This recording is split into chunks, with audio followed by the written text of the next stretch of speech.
Hello, hello. Welcome to the Dr. Toomer Talk Show. I'm Dr. Catherine Toomer. I'm a family medicine and community health physician and founder of Total Weight Care Institute. And I'm here every Tuesday live at 6 p.m. Been on some speaking engagements, so I've been away for a few weeks, but I'm back now. And I hope you're here to join me. So please, if you're here listening, put in a hashtag and where you're listening from and your name. And if you watch later, put in hashtag replay. Now, I am looking at my Wi-Fi. It's saying that it's a little unstable. So I'm hoping I can make it all the way through and that my everything works throughout. Um, so today, what I wanted to talk about is how to find a good doctor.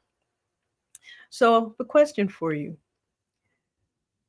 how many times have you gone to a doctor and you get back in your car and you feel like you just want to cry? It's happened to me, and I am a doctor. How many times have you gone to visit a doctor and then you feel like you were a complete weight? That's happened to me. It's happened to all of us. And then how many of you ask around saying, who's a good doctor for whatever it is that you're looking for? I have, and many others have. Well, this is the thing. There are ways of finding good doctors, and usually by referral, asking people around who've used doctors and who they like, and that helps. That's how I find good doctors. But also knowing how to recognize one. And sometimes what we think are not good doctors are actually doing us a favor. And so I'm just going to talk a little bit about what it is that makes us, I'd like to think of myself as one, good doctors. So, what a good doctor is someone who's willing to investigate what it is you come in for. Now, assuming that what you came in for needs to be investigated. One of the things that have happened over the years is that we learn how to recognize what's serious and what isn't. And sometimes the internet makes people think what they have is a lot more serious than what it really is. And so, coming in expectations may be warped a little bit. And so it's always assumed that the doctor is being dismissive when in fact they could just be telling you the truth. So really understand where you got your information from that makes you think that what you're hearing isn't true. Was it from reputable studies, or was it from, you know, your cousin brother's friend who, had the same thing or something similar? Was it from an internet group? Was it from TikTok? So always think about where the information came from before assuming that what the physician is telling you isn't true.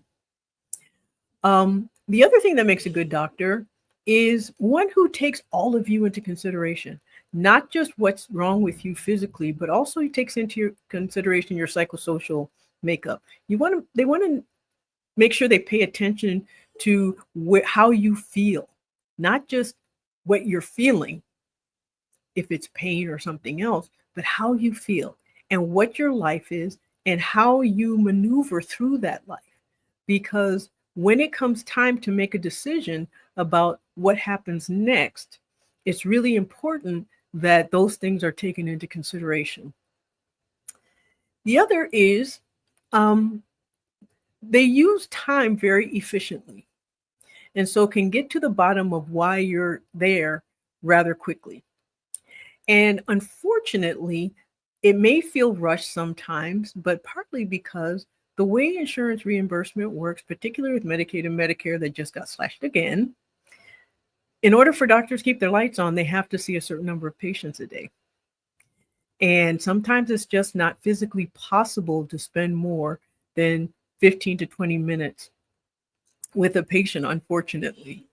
And so often, really good doctors who just simply cannot do that will end up not taking insurance just so that they can spend longer with patients.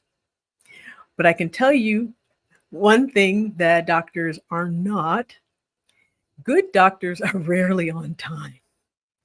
And the reason is that we take care of things as they come up. When you have a doctor, you want to make sure you have a doctor who addresses things that are serious at the moment that they're serious and won't dismiss them just because they're trying to stay on time. If there's an emergency, they'll address it. If there's something far more serious than what you think it might be, they'll stick around and take care of it.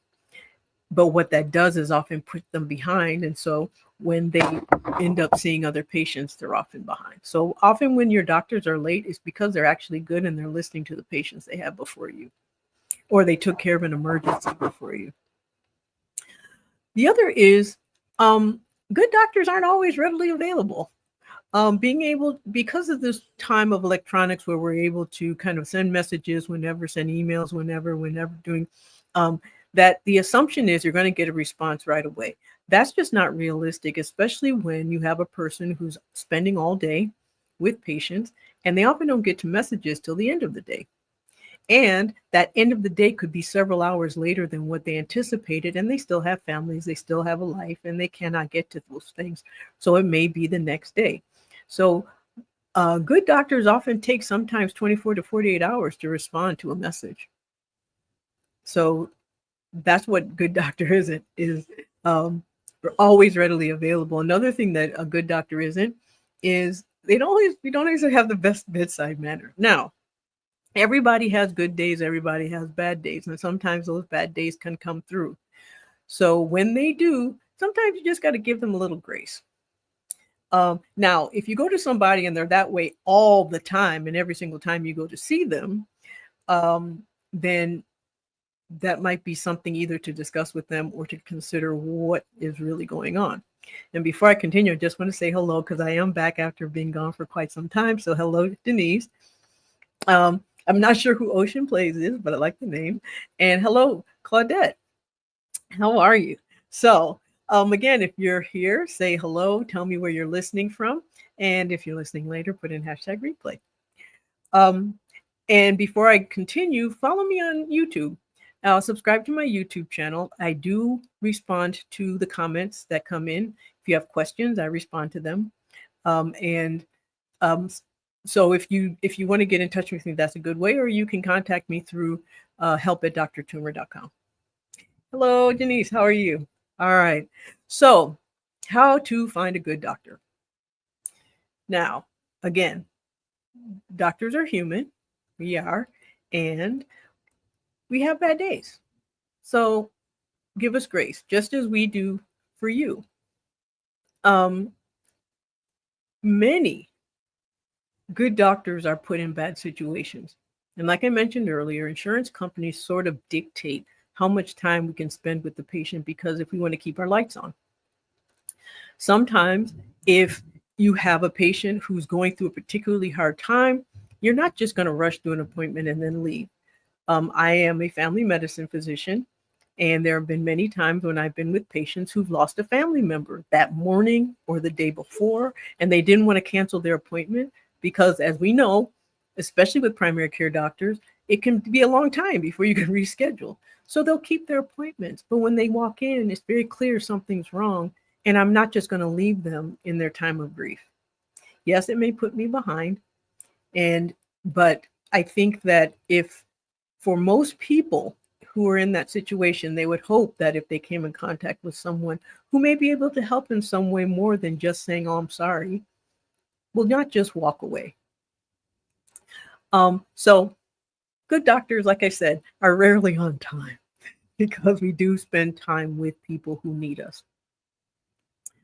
The best doctors, however, listen, and they aren't dismissive. So I'm just out of curiosity for those who are listening and those who can type in the comments. What do you consider a good doctor? When you walk into a doctor's office and you leave feeling really good, what's the number one thing that makes you say that was a really good doctor? Is it kindness? Is it concern? Is it being on time? I'm just curious as to what you consider being a good doctor. And that also dictates how you find one. Because what's important to you is different for each person. Some people like efficiency. Some people don't care about bedside manner. They just want someone who's really knowledgeable. And so it really just depends. But I'm just curious as to what you consider a good doctor. Ignata said, one who listens. Absolutely. Um, and that is, I feel for me, that is the number one criteria that I look for also. But the second criteria is that they know what to do once they've listened, because it doesn't help to listen if they don't know what they're talking about afterwards. For me, I want to be listened and heard. I agree. So the best doctors do listen, and they aren't dismissive. But they also tell you the hard truths. Sometimes you don't want to hear what doctors have to say, but doctors who are really good aren't going to sugarcoat information if it's really, especially if it's something that will greatly affect your health. The other thing that doctors who are really good have are good systems. They're very systematic, and they don't like being deviated from that system because that's how things get missed. And so they really like to go systematically through all the things that make them sure that they've caught everything. The other that makes doctors good is they explain the process to you in a way that you can understand. They also allow you to ask questions when you don't understand. Now, there is a certain, within reason, asking questions about the moment is good, and asking questions about your process is good. Now, asking questions about a family member who's not in the room or wanting their opinion on something that does not pertain to you at that moment, no, those questions aren't. They really do take up time, and they take up time for you and the things that you want. And so then what happens if doctors start answering those questions? They don't have time to get to the things that are bothering you. The other is they don't make exceptions, or I should say we don't, because I'd like to include myself as being a good doctor. We don't make exceptions to our system. When we have a system that works, that allows us to see patients in the best way possible, in the time allotted, in being able to focus on what each person needs, there can't be exceptions that throw a wrench in that. And so sometimes when people request things or want things and they don't get it, they often get very upset with the physician. But what that does is it throws off what they can do for everybody else down the road. So sometimes throwing a rock in a river, it ripples. And so we know where those ripples can happen, and we just don't allow it. And it may be frustrating, and it may be inconveniencing sometimes. But as many of you know, and I've done this too, we do things at the last minute. We realize something, we need something right away. And unfortunately, the way medicine works, the way physicians work, it's not immediate. And so sometimes people want their emergency or their urgency to be our emergency, and that just isn't how the system works. And so managing expectations is really important. So and that was my next point, a lot of what makes a doctor good is actually you, the patient, or me, the patient. We as patients make doctors better based on what we do and what we don't do. Now, of course, there's their responsibility, and it's not all our responsibility, but there are ways of making sure that you've done everything to get the best out of that physician. And if you've done everything that you can to get the best out of that physician, then you should get the best. And so managing your expectations when walking in.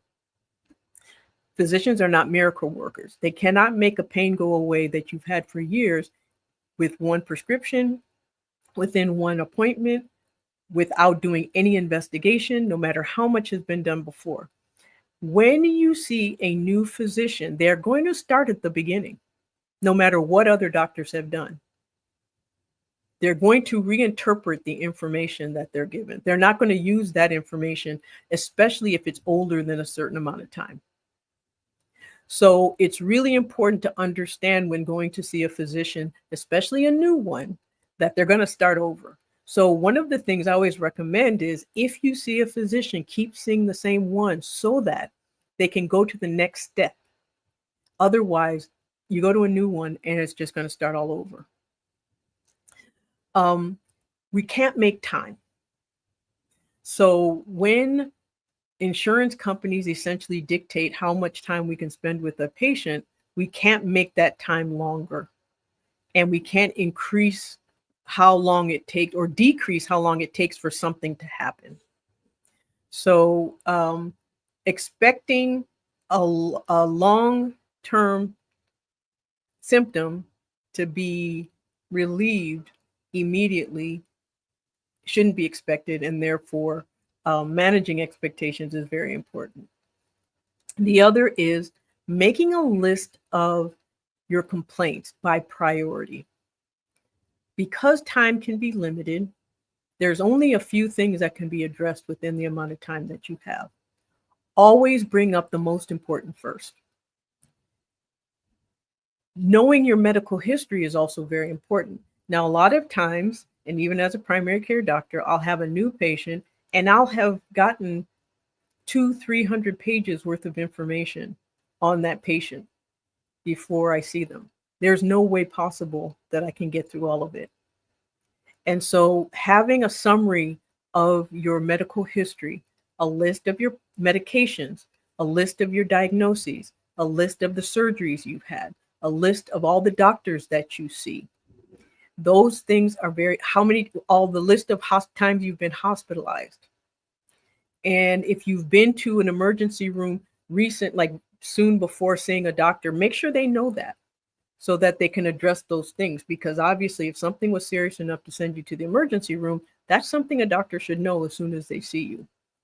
And it shouldn't be something that's brought up at the end of the appointment, like as a by the way. Having those things written down, you can or even what I often have done, especially if something's kind of convoluted and it's a story, I'll write it out because it's a lot faster for my doctors to read what it is that's going on than for me to tell them. And it's a lot clearer when you're not in the moment and you're writing that information down. It is absolutely appreciated. And any doctor who doesn't appreciate you doing that, you need to find a new doctor, because most doctors would appreciate having that kind of information put together in that kind of a way so that they can make a decision rather quickly based on the information, because that's essentially what we do. We make decisions based on the information we're given. So the better the information, the better the decision. Also, know your symptoms well, meaning that if you have a symptom and there's an acronym, well, I don't know if you call it an acronym, but it's PPQRST. And I have a video in my YouTube library about this in more detail. But essentially what PPQRST does is it helps you become very succinct in describing your symptoms. Precipitous. What makes the symptom happen? Is there anything that happens right before? Is it a pain that happens after you walk? Is it a headache that happens after you sleep? Whatever it is, it's really important that you know if there's something that brings it on. The other P is what makes it go away. Is there anything that helps? Does it go away with Tylenol? Does it go away with good sleep? Does it go away when drinking water? Does it go away when talking to a friend? Because sometimes there are things that are symptomatic that are helpful when calm. And that's very telling. So knowing what brings it on, what makes it go away is extremely important. The quality of what happens. So is it something that really disrupts your life? Does it stop you from going to school, from going to work? Does it stop you from interacting with family members? Does it stop you from eating? Does it stop you from sleeping? Knowing actually that's S because that's severe. But anyway, we'll get back to that. But knowing the quality of what it is. So is it really sharp? Is it a dull pain? Is it something that's just kind of mild, and just kind of comes on every once in a while, but it's more of an achy or more of a nuisance than something that's really disruptive. Knowing those things are important. Knowing, again, how severe something is, whether it is disrupts your activities of daily living, does it disrupt any part of your regular routine in life, the thing, or does it disrupt something that you enjoy that you can't do anymore? Though that information is very important. Knowing if it's the worst it's ever been, if knowing the timing, if you, well, I missed the R. Well, let me see. PPQ R. Oh, I forgot the R. So R stands for radiating. Does it move? So, for example, do you get a stomach pain that you feel also in your back? Do you get chest tightness that also makes you short of breath? Do you feel things that go up your neck and down your arm? Does it start in one part of your body and move to another? Knowing that is extremely important. And so PPQ, quality, R, radiation, is severity. And then T, timing. When does it come and go? Knowing when something comes and goes throughout the day is very important because it's very helpful. Does it happen when you're tired? Does it happen when you first wake up? Does it happen after you've eaten? Does it happen when you have eaten or haven't eaten? You know, all those things are really important. So go to my video on my YouTube channel, look for the PPQRST where I go into a lot of detail on this, because having that information when you go to your doctor's office is extremely helpful. And it will help us get to the bottom of what it is that's going on. And then be brief and succinct. I know we like stories and I know we like to talk, and I'm one of those people. And my doctors always have to cut me off because I'll just start going. But it's really important that you stick to the pertinent information. You know, knowing the colors at a wedding are nice, but it's the chest pain you had when dancing that's kind of more important than, you know, whether you like the bride or the groom. So, or you know, who they were and what you think of them. So that, just be aware that there's very important information and there's peripheral information. So if you stick to the pertinent information, it makes things so much easier. And the other is being consistent when seeing your physician, because so if you skip appointments or make appointments too far away from one another when your physician asks to see you more frequently, it does slow things down. It also lends itself to compliance. When you're given medication to take it. And if you're not going to take it, then discuss that and say why you're not going to take it, because that's important information to know. And if you don't trust the person that you're seeing for whatever reason, then find somebody else, because a good doctor can only be good as long as you trust them. And trust that they've probably forgotten more than your internet friends have ever known. And I don't feel I'm being arrogant in that regard. I know what I learned in medical school. I know how much training I've had in residency. And I will never admit, not even admit, because it's never going to be true, that someone who's never had any medical training is going to know more about medicine than I do. Now, they may have had an experience that makes them very knowledgeable about their experience, but that doesn't mean they know more about the overall disease. And so that's why it's so important to understand that experience is helpful. Lived experience is very helpful in telling people what they may or may not expect. But it is not advice, it is not expertise, and it is not education. And so therefore, your expectations based on one person, two people telling you the same thing doesn't necessarily mean that it's true. And so one of the most important things when finding a good doctor is don't believe everything you think. And I am definitely someone who believes in that, even for myself. So I guess the overall message is Doctors can be found. Good doctors are out there and they can be found, but they can also be made by how you interact with them. And one of the ways of making a doctor become a good doctor is by having your information in a way that they can use it to help you best. And so that's not to say there aren't some duds out there, because we all know that there are, but that, the profession is the same as anywhere. It's just that we come in contact with doctors more than probably anybody else, because we have to. So of course, good or bad, we see them. But just know that all isn't lost. There's some good ones out there, and they can be found. And often, like I said, ask people, ask around. People will tell you.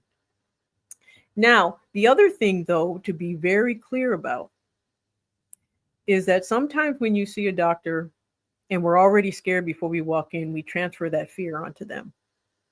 That's one thing that happens. The other is we also have our own prejudices and biases. So depending on who we're seeing, that might get transferred to them.